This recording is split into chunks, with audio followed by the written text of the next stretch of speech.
പെരിന്തൽമണ്ണ നഗരസഭയിലെ പെൻഷൻ വിതരണം മുടങ്ങിയതുമായി ബന്ധപ്പെട്ട് പ്രതിപക്ഷത്തുള്ള കൗൺസിലർമാർ പല ആരോപണങ്ങൾ ഉന്നയിച്ചിരുന്നു. ഷക്കീർ തങ്കയത്തിൽ അദ്ദേഹത്തിന്റെ കുന്തപ്പള്ളി മേഖലയിലെ മസ്റ്ററിങ്ങിന്റെ പ്രശ്നവുമായി ബന്ധപ്പെട്ട് പകുതിയോളം ആളുകളുടെ പെൻഷൻ മുടങ്ങുന്ന സ്ഥിതിയാണെന്ന് പറഞ്ഞു. മുടങ്ങിയെന്ന് പറഞ്ഞത്. അപ്പോ ക്ഷേമകാര്യം കൈകാര്യം ചെയ്യുന്ന ഖദീജ തോട്ടശ്ശേരിയോട് ചോദിക്കാം, ഈ പെൻഷനൊക്കെ ഇങ്ങനെ മുടങ്ങി, നേരത്തെ കാലത്തൊന്നും പെൻഷൻ മുടങ്ങലൊന്നും ഇല്ലായിരുന്നല്ലോ. ഇപ്പൊ ഈ പെൻഷൻ മുടങ്ങുന്ന ഇതൊക്കെ വലിയൊരു സംഭവമല്ലേ? പാവപ്പെട്ടവർക്ക് മരുന്ന് മേടിക്കാനോ എന്തെങ്കിലും കിട്ടുന്നൊരു ആശ്വാസം, അതൊക്കെ മുടങ്ങുന്നത് നിങ്ങൾ കാരണമാണെന്നുള്ള രീതിയിലൊക്കെയാണ് ആരോപണം വരുന്നത്. അങ്ങനെയൊക്കെ വല്ലതും ഉണ്ടോ? പെൻഷൻ ഇതുവരെ മുടങ്ങിയിട്ടില്ല എന്നുള്ളത് പറയുന്നത് തെറ്റാണ്. ഇതിന് മുമ്പേയും പെൻഷൻ മുടങ്ങിയിട്ടുണ്ട്. ചില സമയങ്ങളിൽ ഇവർക്ക് സാക്ഷ്യപത്രങ്ങൾ സമർപ്പിക്കാൻ പറ്റാത്തത് കൊണ്ട് പെൻഷൻ മുടങ്ങിയിട്ടുണ്ട്.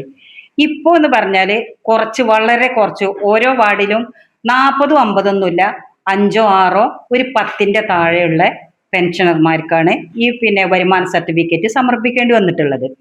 അത് സമർപ്പിച്ച് എല്ലാവരും അതാത് ടൈമിൽ തന്നെ ഈ 37 വാർഡിലുള്ള കൗൺസിലർമാരും അതാത് പെൻഷൻ വാങ്ങുന്ന ആൾക്കാരും കറക്റ്റ് ടൈമിൽ തന്നെ ഇവിടെ വരുമാന സർട്ടിഫിക്കറ്റ് എത്തിച്ചിട്ടുണ്ട്. വരുമാന സർട്ടിഫിക്കറ്റ് എത്തിച്ച് അത് ഉദ്യോഗസ്ഥന്മാരുടെ അവരുടെ കയ്യിലുള്ള ഒരു ചെറിയ ഒരു മിസ്റ്റേക്ക് കൊണ്ട്, ഇപ്പൊ സെക്രട്ടറി അടക്കം അവരുടെ കയ്യിലുള്ള ഒരു ചെറിയൊരു മിസ്റ്റേക്ക് കൊണ്ടാണ് ഇങ്ങനെ സംഭവിച്ചത്. കുറച്ച് ഇത് ചെയ്യാൻ സമയമായപ്പോഴേക്കും എന്ത് ചെയ്തു, ആ സൈറ്റ് ക്ലോസ് ആയിപ്പോയി. ഈ സൈറ്റ് ക്ലോസ് ആകുക പറഞ്ഞാൽ പെൻഷൻ വിതരണം ചെയ്യുന്ന സമയത്ത് സൈറ്റ് ക്ലോസ് ചെയ്യും. അങ്ങനെ സംഭവിച്ച ഒരു ചെറിയൊരു മിസ്റ്റേക്കാണ്. എന്തായാലും ഇപ്പൊ എല്ലാം വരുമാന സർട്ടിഫിക്കറ്റ് എല്ലാം സൈറ്റിൽ അപ്ലോഡ് ചെയ്ത് പെൻഷനൊക്കെ ശരിയാക്കിയിട്ടുണ്ട്. ഇതാണ് ഇപ്പൊ അതിന്റെ തെളിവ്. ഉണ്ട്. ഇനി ഒന്നും ചെയ്യാനും ബാക്കിയില്ല. ഇനി നമ്മൾ ഇവർക്ക് ഈ മുടങ്ങിയ പെൻഷൻ നമ്മൾ സർക്കാരിലേക്ക് സെക്രട്ടറിയെ കൊണ്ട് ലെറ്റർ എഴുതിച്ചിട്ടുണ്ട്. വൈകാതെ ഇവർക്ക് മുടങ്ങിയെന്ന് പറയാൻ പറ്റില്ല, അഥവാ മുടങ്ങിയിട്ടുണ്ട് എന്നുണ്ടെങ്കിൽ നമ്മൾ 1 മുഴം മുൻപേ എന്ന് പറയില്ലേ, അതുകൊണ്ട് സെക്രട്ടറിയെ കൊണ്ട് സർക്കാരിലേക്ക് എഴുതിച്ചിട്ടുണ്ട്. ഈ പാവപ്പെട്ട ജനങ്ങൾക്ക് കിട്ടുന്ന പെൻഷൻ ഒരിക്കലും മുടങ്ങാതെ 1 മാസം പോലും മുടങ്ങരുത്. ആ ആഗ്രഹം തന്നെയാണ് ഞങ്ങൾക്കുള്ളത്. അത് ഇപ്പോ പ്രതിപക്ഷത്തെ പ്രധാനപ്പെട്ട കൗൺസിലർമാർ രണ്ടുപേരും പറഞ്ഞത് ഭരണപക്ഷത്തിന്റെ കാര്യക്ഷമമായ ഇടപെടൽ ഉണ്ടായിട്ടില്ലാത്തത് കൊണ്ടാണ് ഇങ്ങനെ വന്നത് എന്ന തരത്തിലാണ് അവർ പറഞ്ഞു വെച്ചത്. അപ്പോ അവരങ്ങനെ ആരോപണം ഉന്നയിക്കുമ്പോൾ അതിനുള്ളൊരു മറുപടി കൂടി വേണ്ടേ ക്ഷേമകാര്യം സ്ഥിരം സമിതി അധ്യക്ഷ? അതെ, ഇപ്പൊ പ്രതിപക്ഷത്തിന്റെ ഒരു പണി എന്താ വെച്ചാൽ അവര് ഭൂതക്കണ്ണാടി കൊണ്ട് നടക്കണേ. എവിടെയാണോ ചെറിയ മിസ്റ്റേക്ക് പറ്റുന്നത് അതിങ്ങനെ പർവ്വതീകരിച്ച് കൊണ്ടുവന്ന് ജനങ്ങളുടെ അടിയിൽ ഇട്ട് കൊടുക്കുക. അത് പ്രതിപക്ഷത്തിന്റെ, അവരങ്ങനെ ചെയ്യണം. ചെയ്തെങ്കിലേ ഭരണപക്ഷത്തിന് ഒരു ഉഷാറുണ്ടാവുള്ളൂ ഭരിക്കാന്. അത് ചെയ്യണം എന്നുള്ളതാണ് എൻ്റെത്. ഇതൊക്കെ എന്താണ് അവരുടെ നിരാശയിൽ നിന്ന് വരുന്ന ഓരോ പരിപാടികളാണ്. നിരാശ എന്ന് പറഞ്ഞ 30-40 കൊല്ലം അവരുടെ കയ്യിലിരുന്ന ഒരു സംഭവം പെട്ടെന്ന് അതെ അവരെടുത്തുനിന്ന് വഴുതി പോയതാണിത്.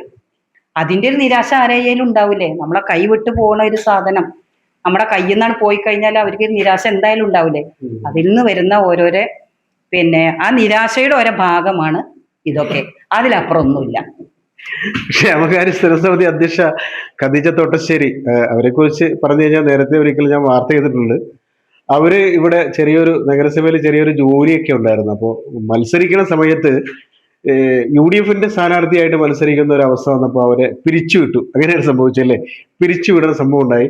പക്ഷെ ഈ CPMന്റെ ഉരുക്കുകോട്ട എന്ന് പറയുന്ന ഒരു വാർഡുണ്ട്. ആ വാർഡില് എന്ന് പറഞ്ഞാൽ ആ കോട്ട ഇളക്കി പൊളിച്ച് തകർത്ത് ജയിക്കാന്നൊക്കെ കേട്ടിട്ടുണ്ടോ? അങ്ങനെ ജയിച്ച ആളാണ്. ഈ നഗരസഭയിൽ ഇവിടെ ജോലി ചെയ്ത് UDFന് വേണ്ടി മത്സരിക്കുകയാണെങ്കിൽ പുറത്താക്കുമെന്ന് പറഞ്ഞ അവസാനം പുറത്താക്കി CPMന്റെ ഉരുക്കുകോട്ടയിൽ നിന്ന് ജയിച്ച ആളാണ് ഈ ക്ഷേമകാര്യ സ്ഥിരസമിതി അധ്യക്ഷയായ ഖദീജ തോട്ടശ്ശേരി. അപ്പോൾ അവര് ജീവിതത്തിൽ ഈ പാവപ്പെട്ടവരുടെ അനുഭവങ്ങളെല്ലാം എല്ലാ ദിവസവും കണ്ടും അവരുടെ വിവരങ്ങൾ തിരക്കിയിരുന്ന ഒരാളെന്ന നിലയ്ക്ക് അവരുടെ ഭാഗത്തുനിന്ന് പെട്ടെന്ന് ഇടപെടൽ ഉണ്ടായി എന്നത് വളരെ ആശ്വാസകരമായ ഒരു കാര്യമാണ്. ഏതായാലും നിങ്ങൾ ഒരുപാട് പേരെ ഇങ്ങനെ കണ്ടുകൊണ്ടിരുന്നല്ലോ, പാവപ്പെട്ടവരെ.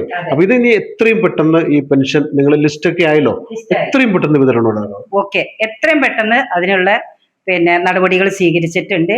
ഈ പാവപ്പെട്ട ജനങ്ങൾക്കുള്ള പെൻഷൻ മുടങ്ങൂല എന്നുള്ളത് ഉറപ്പു പറയാം. ഉറപ്പ് പറഞ്ഞിട്ടുണ്ട് ക്ഷേമകാര്യ സ്ഥിരം സമിതി അധ്യക്ഷ ഖദീജ തോട്ടശ്ശേരി. പെൻഷൻ മുടങ്ങില്ല, എന്തെങ്കിലും മിസ്റ്റേക്കുകൾ ഉണ്ടെങ്കിൽ അതൊക്കെ പരിഹരിക്കേണ്ടത് ലിസ്റ്റ് വരെ റെഡി ആയിട്ടുണ്ട്.